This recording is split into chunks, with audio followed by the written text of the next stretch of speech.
दरम्यान शहीद हेमंत करकरे यांना लागलेली गोळी कसाबच्या बंदुकीतली नव्हती असं विधान विरोधी पक्षनेते विजय वडेट्टीवारांनी केलेलं आहे। एस एन मुश्रीफांच्या लिखाणाचा दाखला देत वडेट्टीवारांनी हे वक्तव्य केलं।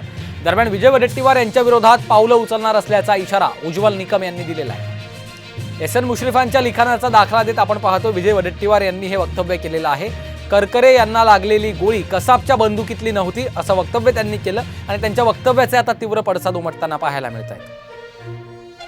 हेमंत करकरे साहेबांचा ती गोळी कसाबच्या बंदुकीतली नव्हती, कुठल्या अतिरेक्यातली नव्हती, तर ती गोळी एका पोलीस अधिकाऱ्यांची होती, RSS समर्पित।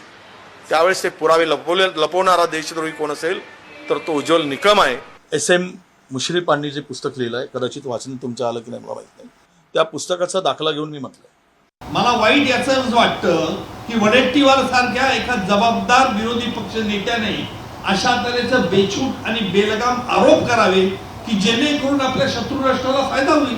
मी उचलेल ना, अजून मला वाट बघतोय मी की आणखी काय काय कोण कोण बरळतं याच्यानंतर आणि मग एकत्रित ऍक्शन करेल।